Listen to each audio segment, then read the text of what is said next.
Hello, everyone, and welcome to the movie show. I'm your host, Tyler Calkins, and today we're going to be doing a review for Uncut Gems. This is the Adam Sandler flick. To be honest, I really didn't watch a trailer for going into. I knew it was an Adam Sandler flick that involved, as the title suggested, uncut gems, maybe diamond selling.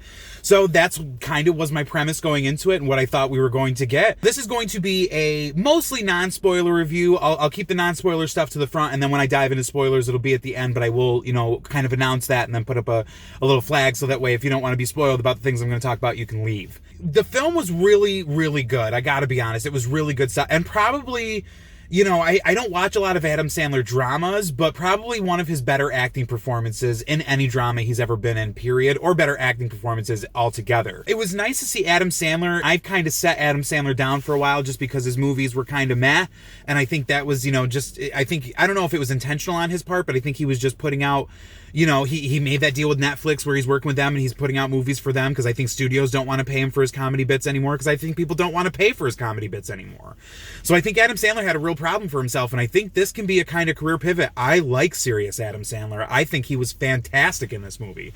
I think it's a role that's specifically tailored to him, so I'm not sure how much he could parlay that into other films. But that said, he does a fantastic job in this movie of being manic, being crazy, but he really does. He does a phenomenal job in the movie. He really is the center of the entire film, and what he puts up with, what he puts himself through is just crazy. It's craziness. It's amazing to me what, people who are fantasy bettors, who are sports bettors, who are gamblers in general, and he, in this movie, he has a serious gambling problem. I mean, just when he's like barely back to being out of the garbage, he's back in the garbage because he puts himself right back into it. And it's just like this constant cycle of back and forth where, he's constantly putting himself in worse and worse and worse situations. That's what was really incredible about this movie, is that it had this amazing ability to like slowly but definitively wrap up the tension, and it just kept building and building and building and building right until the end. And then you do have a release at the end, but then you have like this cut down at the end, and it's really just, you're shocked. It was really genuinely shocking. What's really great in this film is like, it has this very 80s feel to it as far as a movie is concerned. And I don't know if that's the cinematography, which has its own kind of 80s vibe and look and these cool angles and things like that. But also the score for this film is so Blade Runner. It's so crazy to me how Blade Runner the soundtrack is, the score to this film is. You would think Vangelis was back scoring films again. I mean, it was just so Vangelis, not Chariots of Fire, but kind of that synthy kind of vibe of Chariots of Fire, but the most I can acclaim it to would be the Blade Runner soundtrack. It really does feel like it's Blade Runner, like it is like the Blade Runner soundtrack sequel, as much as even Blade Runner 2049 score was as great a sequel to the first, score. This is like almost like a soul sister, if you will, or like a lost cousin. It's amazing work in the score, and it gives the movie this whole really great 80s vibe, even though it's all set in the 2010s and things like that. Some of the other bigger actors in it who I really enjoyed, I really liked Lakeith Stanfield throughout the film. He plays almost like Adam Sandler's diamond dealer broker, where he brings in, clients to purchase, his diamonds. He does a really great job. I love Lakeith Stanfield. The more we can get at him, the better, because he's just a really good actor, a really great talent. He's seedy in this movie. He's shady, trying to, get these people in and try to get his cut, because he's got to make a living too. What I thought this film did an amazing job of, and what I was really impressed with, was an ability where, if you've ever played fantasy sports, or if you've ever made a bet before on if you've ever made a bet on sports before, it really does a great and amazing job of capturing the tension that comes with placing a bet on a high-profile stakes situation, and how you're like, oh my god, everything, rides on this one thing, or me getting the points, or whatever the case may be.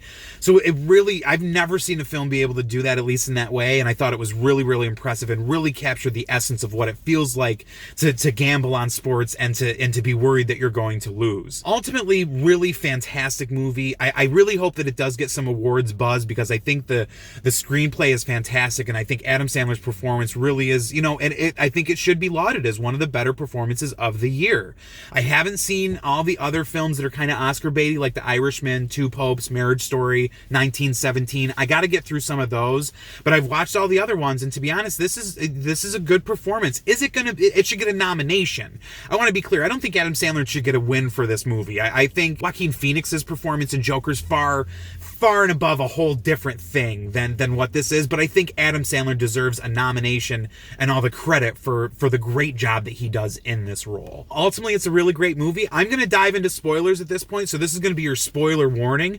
If you have not seen the film and you do not want to be spoiled, hey, go ahead, grab your stuff, check on out, and then come back, after you've seen the movie, and we can do more spoiler stuff then, all right? Let's dive into spoilers. We're going to dive into spoilers now. Some of the really great stuff within the film. So Adam Sandler's playing, he's this diamond dealer, but he's like gambler extraordinaire. He literally cannot stop putting himself in gambling situations.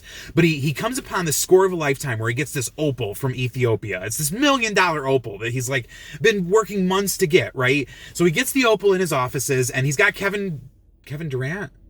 I think Kevin Durant. I'm forgetting the basketball player. Forgive me. He keeps saying KG though, so I don't think it's Kevin Durant. I don't know. Anyway, so the basketball player comes in and he sees this opal and he really wants to take it with him, so he has a good, game in the finals of the NBA. I don't understand why Adam Sandler even lets him take it. I'd be like, dude, nah, it's not for sale. I have it for an auction. Sorry, buddy, not going to happen. But he lets him take it for whatever reason. It's this whole dance back and forth of, the basketball player really wants to buy the opal. Adam Sandler doesn't want to sell it. It's this big fight back and forth. And the basketball player doesn't bring it back when he says it's going to, and this whole fight to get it back. Just a hot disaster. And meanwhile, Adam Sandler's relationship with his wife is falling apart. He's cheating on her with some other woman. He doesn't know what he wants out of life. He's just literally trying to get everything and cover all bases, and he's not handling anything. It's one of these situations where you ever know one of those people who's trying to juggle all these plates, but they can't really accomplish it all? That's what Adam Sandler is. You're juggling all these plates, but he's not handling anything. He's just literally flying by the seat of his pants, and every time he gets out of a situation, he puts himself right back into it. So for instance, he goes to the auction, he sells this opal, right? And the auctioneers appraise it for much lower than what it's actually worth, and he's pissed off about that. So he gets his father, I'm pretty sure, to come in and kind of bet off of Kevin Durant so the betting goes higher. Well, he gets his dad wrapped up in $190,000 that the dad was unprepared to spend, and he's like, holy cow, now I'm screwed. So he's got to resell the opal so he can get the money back to pay his father back the $175,000 and stake him the money that he said he was going to pay him to even do the task to begin with. So he gets the $165,000 from Kevin Durant because he eventually now sells it to him after this whole auction garbage situation. And then again, he's just out of the hole. You fight this whole movie to get him out of the hole, and then immediately he turns around and takes $165,000 and places a sports bet.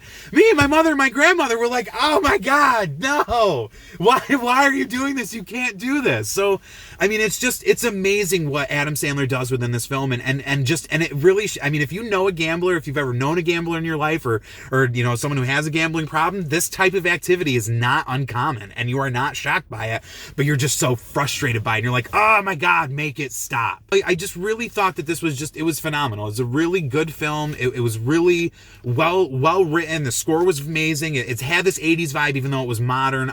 I really, really enjoyed it, and I would suggest that anybody go watch it. The one big twist that I will say happens at the end. So he's got this fight with his brother-in-law, and he must have borrowed some money from him, and he owes him, but he's not paying him back, and instead he's betting on sports and lining his pool, and the brother's pissed off about it, and he's got the brother's got the bodyguards to beat up on Adam Sandler. So they're coming to get their money, this $165,000 for the opal that Adam Sandler tells them he's going to give them when he sells the opal. Adam Sandler immediately turns around and places a bet on it, and they're coming to collect their money, but he doesn't give it to them, and they're going to leave, and he locks them in his security room so they can't get out while they watch the game happen, the game unfold that he placed the $165,000 bet on. And it builds, and the tension builds, and you're watching these things happen, and you're watching the score, and they've got to win the tip-off, they've got to get so many points, this basketball player, and they've got to win the game. So they all of this thing gets accomplished, and you're building up to it, and you're so stressed, and the tension is building, but finally you get that relief and the release, and you win the bet, and it's amazing. And then Adam Sandler releases the goons and the brother from that room he was holding him in, and one of the goons just straight up shoots him in the head. Shoots him right in the head. We were all shocked. We were unprepared for that. It really just leveled the whole end of the movie. And then, his girlfriend gets away with the money because he's dead. She's not coming home to him. He's not alive. Kevin Durant gets the opal. Lakeith Stanfield got his commission, and everybody moves on. It was wild. It was a wild. Oh, and then the Goonie shoots the brother as well. So this brother who acts like a tough guy is really a big wuss and gets shot at the end anyway. So really a crazy ending to the movie. Phenomenal film. I really hope it gets some awards buzz or some awards consideration, because I think it deserves it. Not wins necessarily. I don't think it's Best Picture of the Year, win, but a nomination very possible, and I really hope Adam Sandler gets a nomination for this film. What are your thoughts? Go ahead. Is this kind of not your thing? Are you over Adam Sandler and really just don't care for it? Are you interested to see him take a more serious turn with his films? Go ahead, comment down below. Don't forget to hit that like button, hit the subscribe button, ring the bell to the top. That way you don't miss any of my new content. As always, thank you for watching. We'll see you soon. Bye.